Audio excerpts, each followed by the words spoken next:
Assalamualaikum warahmatullahi wabarakatuh. Bertemu lagi dengan saya Ridwan Effendi, guru SMK Negeri 1 Puh Belem, Wonogiri. Pada pertemuan kali ini kita akan melanjutkan materi bisnis online masih pada bab 3.1 memahami bisnis online.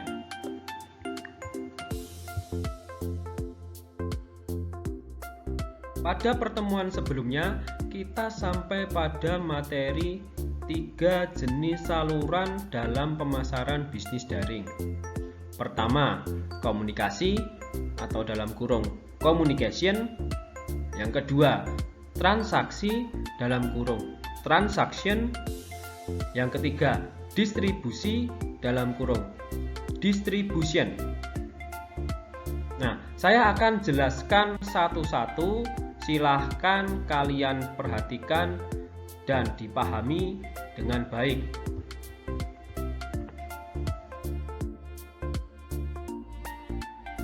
Pertama, komunikasi dalam kurung communication. Komunikasi merupakan bagian penting dalam pemasaran. Komunikasi pemasaran yang efektif akan membantu mencapai target-target yang telah direncanakan perusahaan. Keuntungan komunikasi dalam pemasaran menggunakan media daring. Pertama, peningkatan informasi produk. Dalam kurung improve product information. Nah, di dalam media daring pasti kita akan menemukan informasi produk yang mungkin lebih lengkap daripada informasi ketika kita menggunakan media offline. Seperti itu.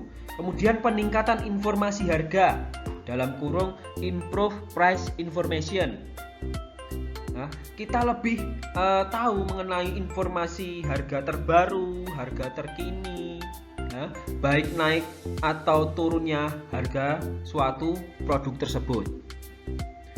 Kemudian yang ketiga ada ketersediaan layanan, available of service. Nah, di dalam media daring pasti akan ada jam untuk melayani konsumennya. Misal pada jam kerja ya, contoh jam 7 sampai jam 16.00 WIB atau WITA atau WIT seperti itu. Kemudian biaya komunikasi menjadi rendah atau dalam kurung lower cost of communication. Ya, kita bisa berkomunikasi menggunakan media daring, contohnya dengan WhatsApp, dengan chat messenger, seperti itu. Atau kita bisa menggunakan video call, seperti itu. Kemudian yang kelima, interaktif. Dalam kurung interaktif. Ya, interaktif sendiri kita bisa istilahnya bertukar informasi antara pembeli dan pedagang, seperti itu. Kemudian informasi persediaan terkini dalam kurung real time inventory update. Ketika kita ingin membeli sesuatu misalkan di marketplace ya, contoh Shopee, Tokopedia, itu yang menggunakan media pemasaran secara daring. Ya, kita di situ bisa melihat stok, apakah produk tersebut tersedia atau tidak. Seperti itu. Selanjutnya ada layanan purna jual. Dalam kurung post sale service. Istilahnya ada garansi seperti itu. Misal ketika barang yang diterima itu rusak atau ada permasalahan ketika barang diterima tidak sesuai harapan atau tidak sesuai dengan foto, tidak sesuai dengan deskripsi, kita bisa komplain untuk mendapatkan atau menukarkan barang tersebut agar barang tersebut didapat sesuai dengan keinginan kita sebagai pembeli, seperti itu ya. Yang terakhir, tidak harus bertemu, dalam kurung no personal contact. Ya, kita tidak harus bertemu, misal menggunakan media daring WhatsApp atau menggunakan marketplace tadi, ya, untuk memastikan barangnya ada atau tidak, kita bisa menggunakan video call, ya, atau juga kita bisa menelponnya, menchattingnya, ya, kita bisa menelusuri ketika ada testimoni dari pembeli lain seperti itu. Ya, kita tidak harus bertemu antara penjual dan pembeli. Itulah beberapa keuntungan komunikasi dalam pemasaran menggunakan media daring. Seperti itu. Yang kedua, transaksi atau dalam kurung transaction. Proses transaksi yang terjadi pada pemasaran daring memiliki banyak kelebihan dibandingkan dengan transaksi yang dilakukan secara luring atau luar jaringan atau offline. Sehingga transaksi daring bisa lebih efektif dan efisien untuk perusahaan.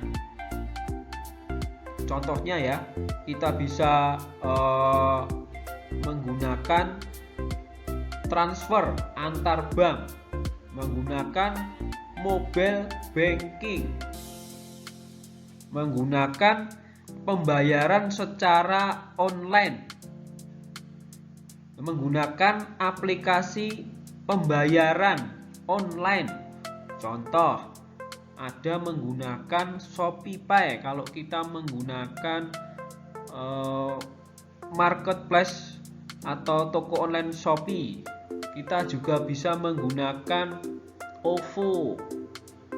Ya, itu aplikasi pembiayaan atau pembayaran secara online. Kita juga bisa menggunakan Dana dan lain sebagainya, seperti itu. Kemudian kelebihan dari transaksi yang dilakukan secara daring. 1. Etalase virtual dapat dicapai semua pengguna internet. Nah, kalau kita bicara soal daring, kita harus siap dengan fasilitas internet yang tersedia. Nah, kalau nggak ada internet, ya kita nggak bisa pakai transaksi secara daring. Nah, atau dalam kurung tadi, virtual store front can be reached by all internet user. Yang kedua, biaya transaksi murah dan mengurangi kesalahan manusia.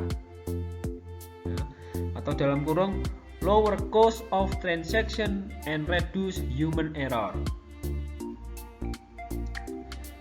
Kemudian yang ketiga, mengurangi waktu siklus pengadaan. Atau dalam kurung reduce procurement cycle time. Nah, pengadaan sendiri adalah ketika kita misalnya ya sebagai penjual, nah, kita sudah tahu stoknya hampir habis, kemudian kita mengadakan pengadaan barang tersebut sehingga stoknya kembali bertambah, ya, tidak menipis.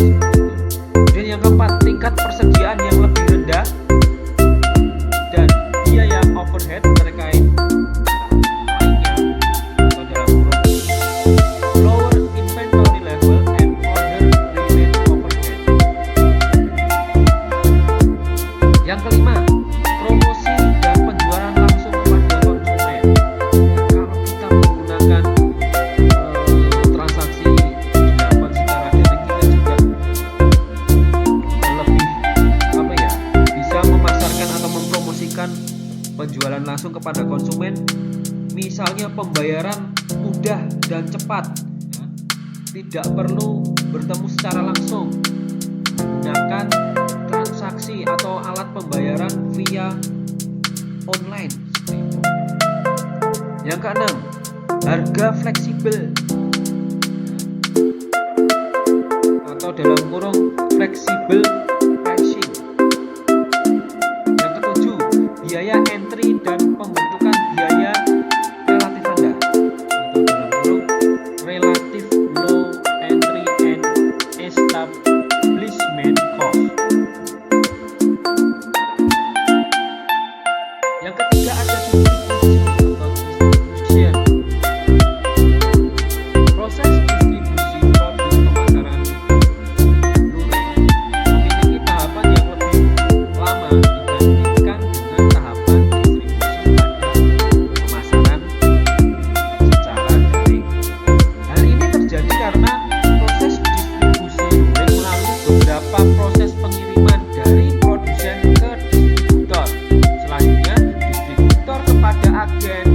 Selanjutnya agen kepada sales dan sales kepada konsumen. Sementara distribusi pemasaran yang menggunakan media daring bisa langsung antara produsen kepada konsumen.